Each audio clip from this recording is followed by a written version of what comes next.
అమ్మ అందరూ నెమ్మదిగా ఉండాలి, ఫోన్లు ఆఫ్ చేసుకోవాలి అన్న.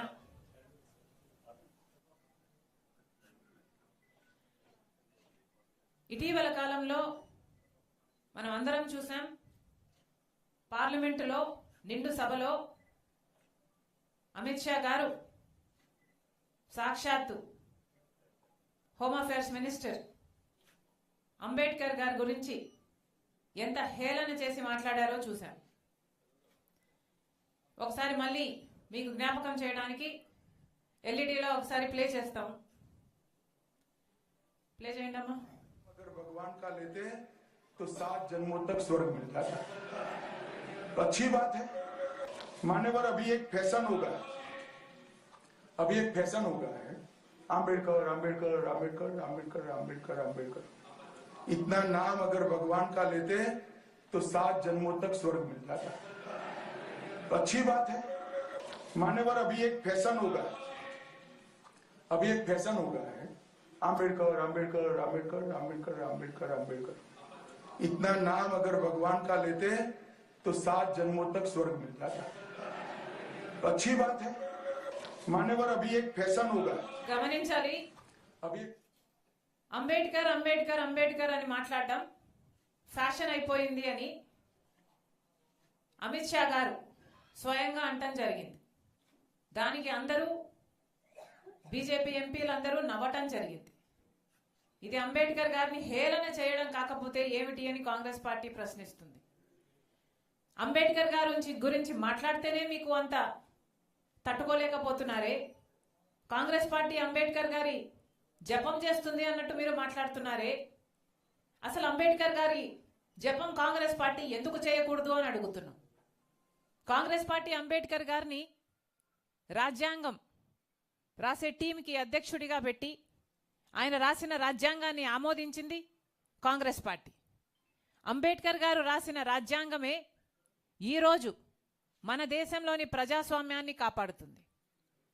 అంబేద్కర్ రాసిన రాజ్యాంగమే ఈరోజు మన దేశంలోని ప్రతి ఒక్కరికి, అడల్ట్గా ఉన్న ప్రతి ఒక్కరికి ఓటు హక్కునిస్తుంది.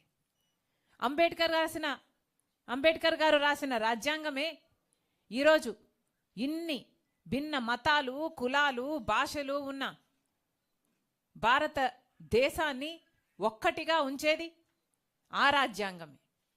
ప్రభుత్వ విధానాలు ఎలా ఉండాలి, రాష్ట్రమైనా ఒక కేంద్రమైనా ఎలా ఫంక్షన్ అవ్వాలి, ఇలాంటివన్నీ చెప్పింది అంబేద్కర్ గారు రాసిన రాజ్యాంగమే.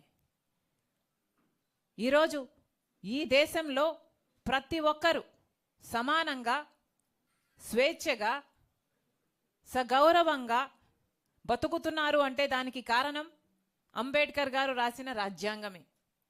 మరి అలాంటి అంబేద్కర్ గారి గురించి మేము జపం చేస్తే మాత్రం తప్పేంటి, మీరు ఎందుకు జపం చేయటం లేదు, మీరెందుకు మాట్లాడడం లేదు అని కాంగ్రెస్ పార్టీ ప్రశ్నిస్తుంది. ఈరోజు అంబేద్కర్ గారు గురించి మాట్లాడితేనే మీకు అంత తట్టుకోలేకపోతున్నారే. మీరు రాజ్యాంగాన్ని కాపాడతారని కానీ, రిజర్వేషన్లు మీరు ఇంకా బ్రతికిస్తారని కానీ సామాన్య ప్రజలు ఎలా నమ్మాలి? అంబేద్కర్ గారంటే ఎవరండి? అంబేద్కర్ గారంటే బడుగు బలహీన వర్గాల వాళ్ళ జీవితాలలో వెలుగులు నింపినవాడు. అంటరానితనం ఈరోజు మన దేశంలో లేదు అంటే దానికి కారణం అంబేద్కర్ లాంటి నాయకులు. ఈరోజు ప్రపంచమే భారత రాజ్యాంగాన్ని ఇంత గౌరవిస్తుంది అంటే దానికి కారణం అంబేద్కర్ గారు. మరి అలాంటి అంబేద్కర్ గారిని మీరు అవమానిస్తూ, హేళన చేస్తూ నిండు సభలో, పార్లమెంటులో ఇంత ఘోరంగా మాట్లాడుతుంటే సామాన్య ప్రజలు గమనిస్తున్నారని బీజేపీ పార్టీ గుర్తుపెట్టుకోవాలి. బీజేపీ పార్టీ ఇంత హేళన చేస్తుంటే రాష్ట్రానికి చెందిన అధికారంలో ఉన్న చంద్రబాబు గారి పార్టీ టీడీపీ కానీ, జనసేన కానీ, అంతకుముందు అధికారంలో ఉన్న వైసీపీ పార్టీ కానీ ఒక్కరైనా మాట్లాడారా అండి? ఒక్కరైనా గొంతెత్తారా? మన రాష్ట్రంలో దళితులు లేరా? మన రాష్ట్రంలో ఎస్సీలు లేరా? మన రాష్ట్రంలో బీసీలు లేరా? వాళ్ళు ఓట్లేస్తే కదా వీళ్ళు అధికారంలోకి వచ్చింది. అలాంటి రాజ్యాంగాన్ని మారుస్తామని, వాళ్ళ రిజర్వేషన్లు తీసేస్తామని అంబేద్కర్ గారిని హేళన చేస్తూ నిండు సభలో హోంమంత్రిగా ఉన్న వ్యక్తే మాట్లాడుతున్నా ఒక్క మాట కూడా మాట్లాడలేదు మన ఎంపీలు, అటు లోక్సభలో అయినా అటు రాజ్యసభలోనైనా. మరి ఇది అన్యాయం కాకపోతే ఏమిటి అని అడుగుతున్నాం. మోడీ గారు వెన్నుపోటు పొడిచాడు ఆంధ్ర రాష్ట్ర ప్రజలకు. ప్రత్యేక హోదా ఇస్తాము అని చెప్పి 10 సంవత్సరాలు ఇస్తామని మోడీ గారు స్వయంగా మాటిచ్చి ఆంధ్ర రాష్ట్ర ప్రజలను మోసం చేశారు. అలాంటి వాళ్ళను ఎత్తి పట్టుకున్నారు ఈరోజు. అలాంటి వాళ్ళతో పొత్తులు పెట్టుకున్నారు ఈరోజు టీడీపీ అయినా జనసేన అయినా. ఇది ఎక్కడి న్యాయం అని అడుగుతున్నాం. నిన్న మోడీ గారు వచ్చారు, ఇదే విశాఖపట్నానికి వచ్చారు. ఒక్క మాటైనా మాట్లాడారా అండి? ప్రత్యేక హోదా గురించి మాట్లాడారా, లేకపోతే విభజన హక్కుల్లో ఒక్క వాగ్దానమైనా నిలబెట్టుకుంటామని చెప్పారు? ఉత్తరాంధ్ర రాయలసీమకు స్పెషల్ ఎకనామిక్ ప్యాకేజు మన హక్కు, ఒక్క మాటైనా మాట్లాడారా? కడప స్టీల్ ఫ్యాక్టరీ మన హక్కు, ఒక్క మాటైనా మాట్లాడారా? మన బిడ్డలకు ఉద్యోగాలు 2 కోట్లు ఇస్తామన్నారు సంవత్సరానికి, మన బిడ్డలకు 1 లక్ష కూడా ఇవ్వలేదు. ఒక్క మాటైనా మాట్లాడారా? విశాఖ స్టీలును కాపాడుతాము, విశాఖ స్టీలు ఆంధ్ర రాష్ట్రానికి చాలా ముఖ్యము అని ఒక్క మాటైనా, ఒక్క అష్యూరెన్స్ అయినా ఇచ్చారా? అలాంటి వాళ్ళ గురించి ఎంతో గొప్పలు చెప్తున్నారు ఈరోజు టీడీపీ జనసేన వాళ్ళు. వైసీపీ ఏం తక్కువ తినలేదు. జగన్మోహన్ రెడ్డి గారు ఒక పక్క టీడీపీ సక్రమ సంబంధం పెట్టుకుంటే జగన్మోహన్ రెడ్డి గారు అక్రమ సంబంధం పెట్టుకున్నారు అదే బీజేపీ పార్టీ. ఈరోజు జగన్మోహన్ రెడ్డి గారిని ప్రశ్నిస్తున్నాం. మోడీ గారు మన రాష్ట్రానికి వచ్చారు, ఒక్క మాట ప్రత్యేక హోదా గురించి మాట్లాడలేదు, విశాఖ స్టీల్ గురించి ఒక్క మాట అష్యూరెన్స్ ఇచ్చిపోలేదు. మరి ఎందుకు ఊరుకున్నారు అని అడుగుతున్నాం. ఎంతమంది దళితులు మీకు ఓట్లేశారు? మీకు గొప్పగా చెప్పుకుంటున్నారు కదా మీకు పర్సంటేజ్ వచ్చింది, ఎంత పర్సంటేజ్ వచ్చింది అని. వాళ్ళలో దళితులు లేరా, ఎస్టీలు లేరా, బీసీలు లేరా? వాళ్ళు ఓట్లేస్తే కదా మీకు ఆ మాత్రమైనా వచ్చింది. మరి ఓట్లు వేయించుకొని కూడా రాజశేఖర రెడ్డి గారి వారసుడు అయ్యుండి కూడా అదే బీజేపీ పార్టీతో ఎందుకు అక్రమ సంబంధం పెట్టుకున్నారని అడుగుతున్నాం. ఈ రోజు వరకు కూడా అక్రమ సంబంధం కొనసాగుతూనే ఉంది కదా. రాజశేఖర రెడ్డి గారు ప్రతి సందర్భంలోనూ బీజేపీ పార్టీని వ్యతిరేకించిన వాళ్ళు. ఎందుకంటే బీజేపీ పార్టీ ఒక మతతత్వ పార్టీ కాబట్టి.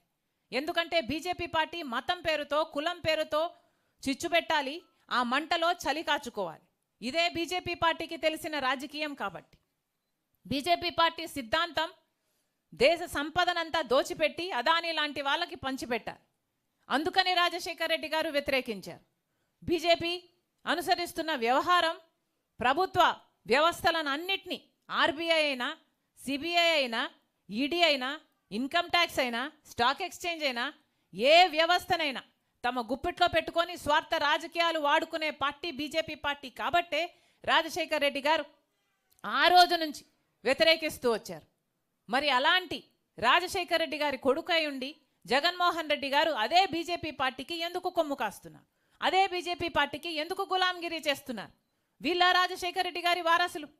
మళ్ళీ చెప్తున్నాం, ఈరోజు బీజేపీ పార్టీకి వ్యతిరేకంగా రాజశేఖర రెడ్డి బిడ్డలలో ఎవరైనా నించున్నారు అంటే అది ఒక్క నేనే, ఒక్క షర్మిలారెడ్డి మాత్రమే.